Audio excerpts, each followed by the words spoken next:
아주 가난하게 살면서 오랫동안 병고로 시달리고 있는 노부부가 있었습니다. 이들이 하도 불쌍하여 누가 쌀 한 가마니를 주고 갔습니다. 그런데 그날 밤에 도둑이 들어와서 그 쌀 한 가마니를 가져가 버렸습니다. 아침에 밥을 지으려고 광에 들어갔던 부인이 그 사실을 알고 너무나도 억울해하며 남편에게 울먹이며 말했습니다. 여보, 이럴 수가 있어요.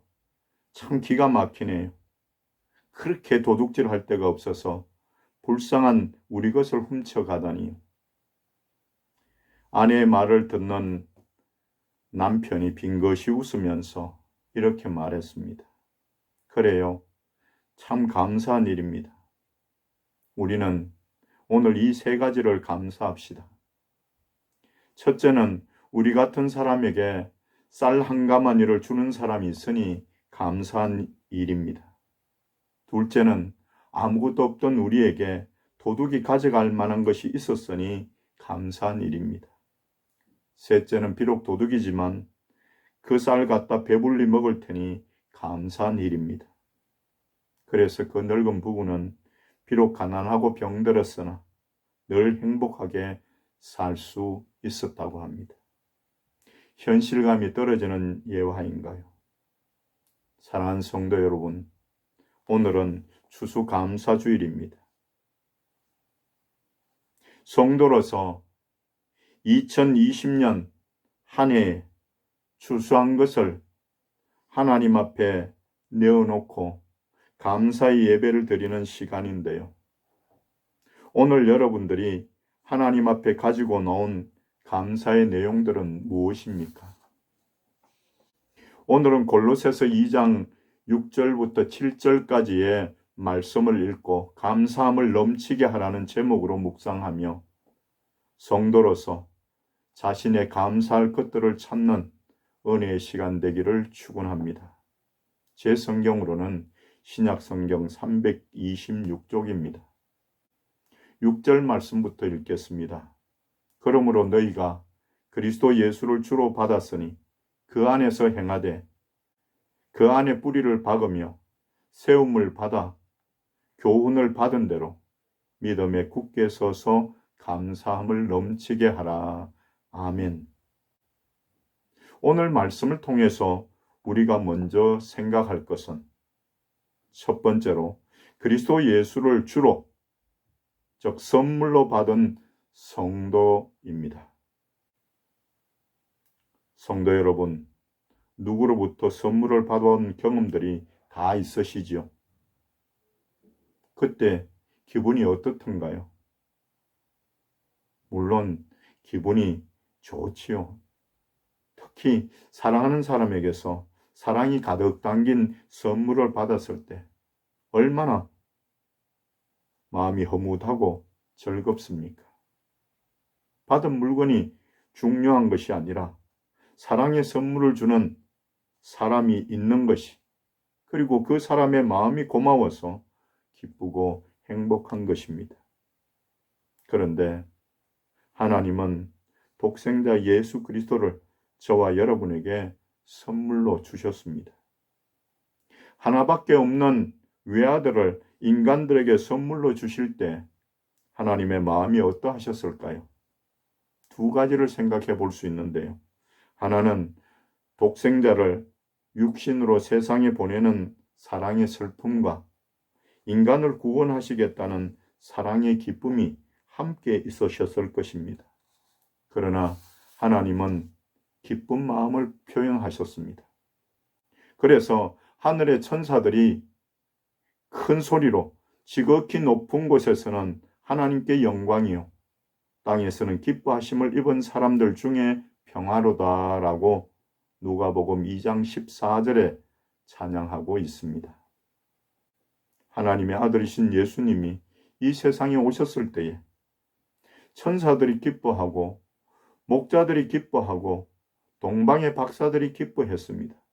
그러나 세상의 구주이신 예수님이 오신 것을 모르는 사람들은 이 기쁨이 없었습니다. 오늘날도 마찬가지입니다. 예수님을 생명의 주로 받은 사람들은 기뻐하고 감사합니다. 그러나 예수님을 생명의 주로 받지 못한 사람들에게는 이 기쁨이 없고 감사도 없습니다. 그렇다면 여기 계신 여러분들에게는 예수님을 선물로 받은 행복감이 있습니까? 그러면 하나님께 감사하십시오. 주님께 감사의 찬양과 영광을 돌리십시오.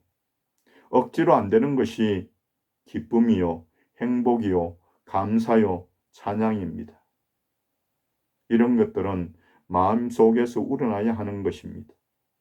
느낌으로 하는 것입니다. 저절로 일어나는 것입니다. 사랑하는 성도 여러분, 다시 한번 묻겠습니다. 여러분들에게 그리스도 예수를 주로 받은 기쁨이 있습니까? 형제 여러분들에게 그리스도 예수를 주로 받은 행복감이 있습니까? 성도 여러분들에게 그리스도 예수를 주로 받은 감사가 있습니까? 있다면 감사한 마음으로 아멘 하시기 바랍니다. 할렐루야. 그리스도 예수를 주로 받은 확신과 기쁨과 감사가 여러분들에게 풍성하게 넘쳐 나시기를 예수 그리스도의 이름으로 간절히 축원합니다. 두 번째로 생각할 것은 그리스도 예수 안에서 행하는 성도입니다. 참다운 기쁨은 말로 설명하기 어렵습니다. 그저 마음으로 느끼고 얼굴에 나타나는 것입니다. 마찬가지로 행복을 입으로 설명하기도 어렵습니다. 그럼에도 불구하고 행복하면 얼굴도 행복하게 보입니다. 감사도 이론으로 증명하기가 곤란한 것입니다. 감사는 생활입니다. 일상에서 살아가는 모습을 보아서 그가 감사한 삶을 사는 성도인지 아닌지를 알 수 있습니다. 그러면 그리스도 예수를 주로 받은 선물로 받은 성도는 어떻게 살아야 할까요? 6, 7절의 짧은 말씀 속에 그리스도 예수를 주로 받은 성도가 생활로 나타내야 할 네 가지 삶의 규범이 나타나 있습니다. 오늘 본문 말씀을 자세히 보시면서 말씀을 들으시기 바랍니다. 첫째는 너희가 그리스도 예수를 주로 받았으니 그 안에서 행하되라고 말씀하고 있습니다. 이는 그리스도 예수 안에서 행동하라는 말씀입니다. 사람에게 있어서 행동은 마음을 표현하는 것이라 할 수 있습니다. 마음에 생각하는 것이 행동으로 나오기 때문입니다. 예수 안에서 행동하는 사람에게는 감사의 열매가 맺힙니다. 마태복음 7장 16절로 18절까지의 말씀을 보니 그들의 열매로 그들을 알지니 가시나무에서 포도를 또는 엉겅퀴에서 무화과를 따겠느냐. 이와 같이 좋은 나무마다 아름다운 열매를 맺고 못된 나무가 나쁜 열매를 맺나니 좋은 나무가 나쁜 열매를 맺을 수 없고 못된 나무가 아름다운 열매를 맺을 수 없느니라고 합니다. 예수 그리스도 안에서 행하는 성도는 기쁨과 감사와 행복의 열매를 맺어야 합니다. 둘째, 너희가 그리스도 예수를 주로 받았으니 그 안에 뿌리를 박으며 라고 7절에 말씀합니다.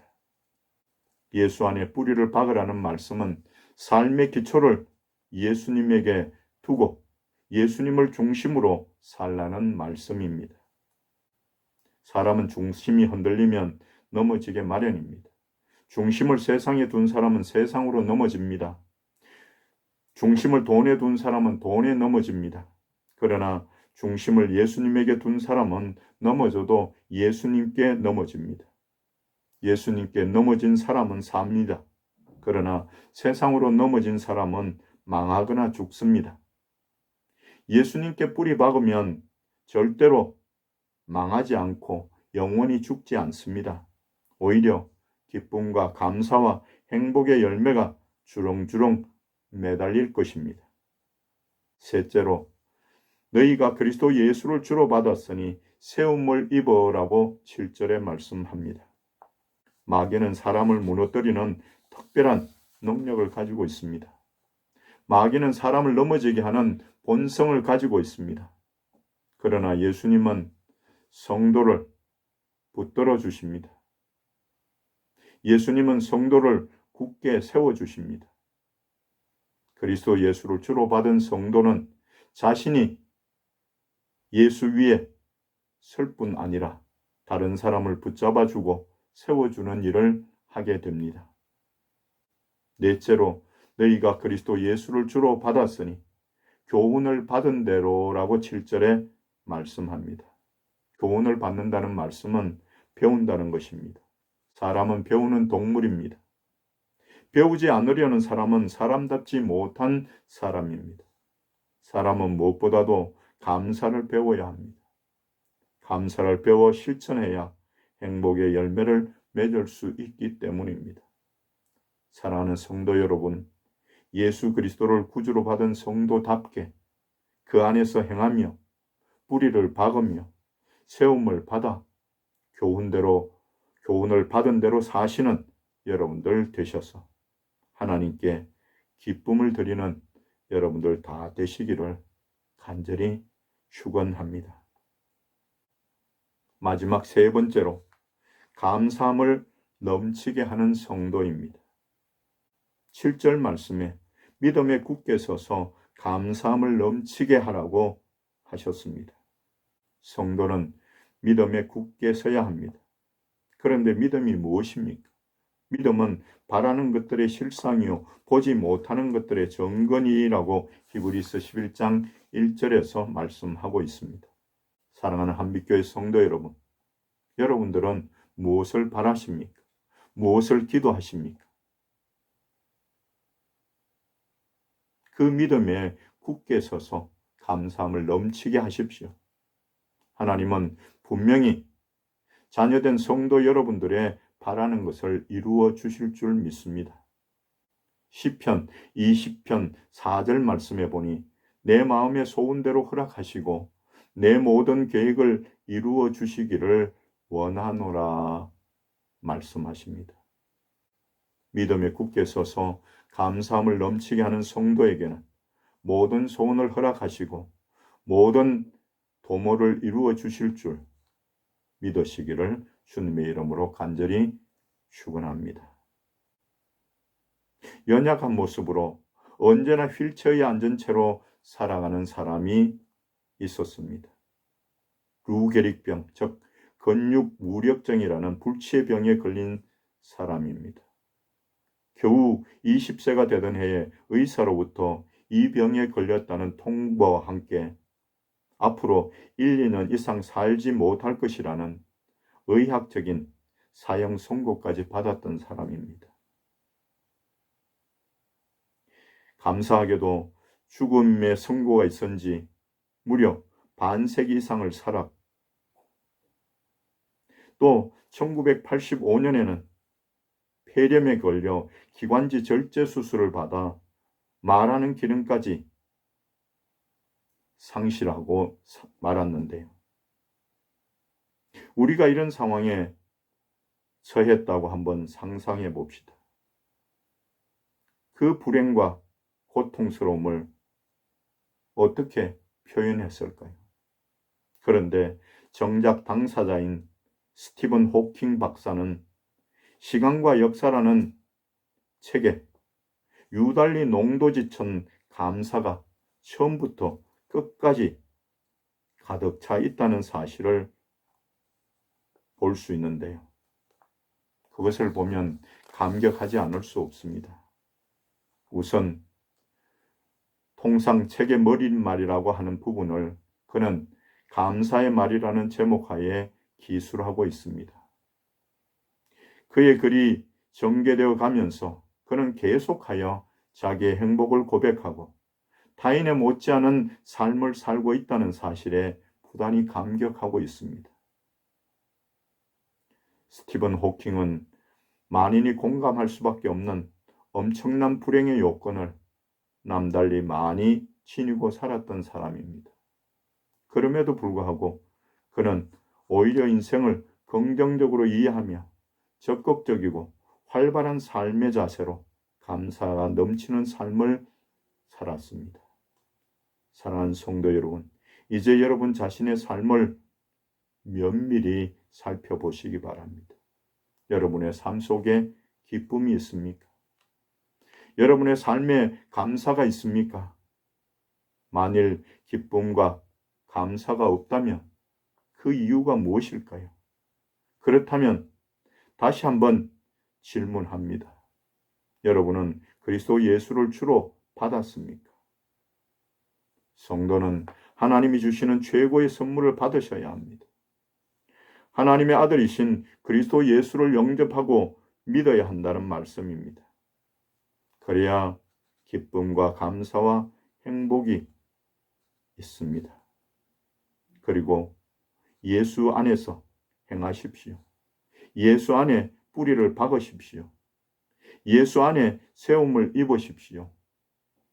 예수 안에서 교훈을 받으십시오. 믿음에 굳게 서서 흔들리지 말고 감사함을 넘치게 하십시오. 그리하면 성도 여러분들에게 기쁨과 감사와 행복이 차고 넘치리라 확신합니다. 사랑하는 한빛교회 성도 여러분, 지금은 여러분들 주변 상황이 어렵고 희망조차 가지기 쉽지 않지만 믿음에 굳게 서서 감사함을 넘치게 하는 성도가 되시기를, 그래서 한 주간의 삶에서 승리할 뿐만 아니라 2020년에도 값진 추수를 하여서 하나님께 영광을 돌리는 여러분들 다 되시기를 예수 그리스도의 이름으로 간절히 축원합니다. 기도하겠습니다. 하나님, 오늘도 하나님 앞에 비대면 예배 또는 대면 예배를 드릴 수 있어 감사와 영광을 돌려드립니다. 원하옵기는 속히 이 코로나19 바이러스 감염증이 종식되어서 모든 성도들이 하나님 앞에 모여 마음껏 찬양드리며 전심으로 예배드리는 그날이 속히 오기를 원합니다. 또한 우리를 질병과 각종 재난들로부터 지켜주시옵소서. 그리고 우리에게 맡겨진 일들을 감당할 수 있는 지혜와 능력도 허락하여 주시옵소서. 또한 가정과 가족들에게도 동일한 은혜를 허락하여 주시옵소서.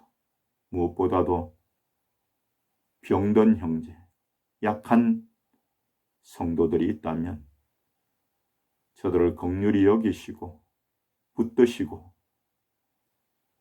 인도하여 주시옵소서. 참 좋으신 우리 아버지 하나님, 우리에게 그리스도 예수를 주로 귀한 선물로 주셨으니 다시 한번 감사와 영광을 올려드립니다. 모든 영광 하나님 홀로 받으시기를 원합니다. 그리고 이 시간 귀한 예물도 하나님 앞에 올려드립니다. 2020년도에 베풀어 주신 크고 놀라우신 은혜를 감사드린 손길이 있습니다. 기억하시고 그 삶에 더 풍성한 감사가 일어나게 복을 내려 주시옵소서. 10분의 1을 드린 손길들이 있습니다. 하나님의 명령을 쫓아 드린 저들에게 하나님이 약속하신 복으로 넘쳐나게 하시옵소서.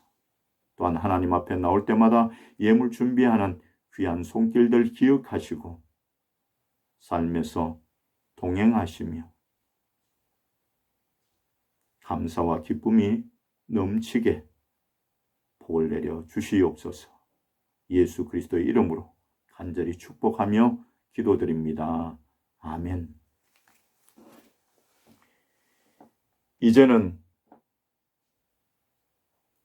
우리 구주 예수 그리스도의 크신 은혜와 독생자를 우리에게 선물로 주신 하나님 아버지의 만극하신 사랑하심과 성령님의 충만 역사 위로 교통하심, 오늘도 하나님 앞에 전심으로 예배드리는 귀한 성도들과 저들의 가정과 가족들과 그리고 838 대대 위에 이 나라 이 민족 위에 지금부터 영원토록 함께 있을지어다. 아멘.